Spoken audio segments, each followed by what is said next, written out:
Okay guys, meron naman tayo unbox guys. Parts pa rin to sa bike guys. Kasi yung bike natin guys standard. Kaya gumamit tayo yung Nobila guys, yung handlebar guys na yung 31.8 yung niya para sa steam ba. Yeah. Ito guys, steam connector. Yun sa para standard na bike. Kasi yung inasimbol kong isa, standard yun. Steel lang yun siya, steel yan siya guys. Hindi kagaya yung ko ba, yung isa kong 27.5 na mountain bike.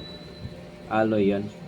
Tapos yung ngayon, yung 26, steam yun yung frame niya. Steam. Yung frame niya ay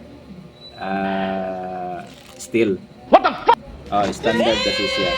Kasi gustuhan ko yan kasi yung parang matibay. Kaya ito binilhan ko na siya ng steam na connector, steam connector. Ito guys. Yun natin. Ayan guys. Alloy ko na to, alloy.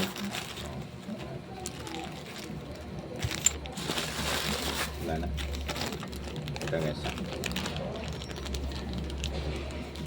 Ito yung steam connector guys. Ang ganda rin yung bike natin tingnan guys pa. Kahit standard siya. Yan mga luma ba. Yan ito. Ito guys. Tanggalan natin guys. Alloy ito guys.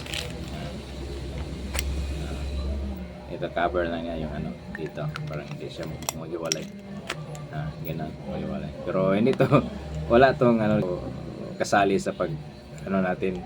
Pag install natin ito. Steam connector guys. Yan. Ito yung niya guys, so yung para higpit ba. Ito guys. Ito guys, yung para higpit niya. Yung silbing tornilyo niya. Alin yun guys. Alin yung tools. Ayan guys. Alin yung tools niya. Pakita ko yan guys kung mabuo na yan ko lahat guys. Yung bike ko. Lang kulang i-brake. Tapos pinturahan ko pa yun. Ito guys. Ito yung mulak niya sa ilalim guys, ito. Doon sa yan? Fork, yung fork niya. Ito. Fork niya standard rin. Yan. Pero yan shock, yung shock ba? Fork na shock. Bye bye guys.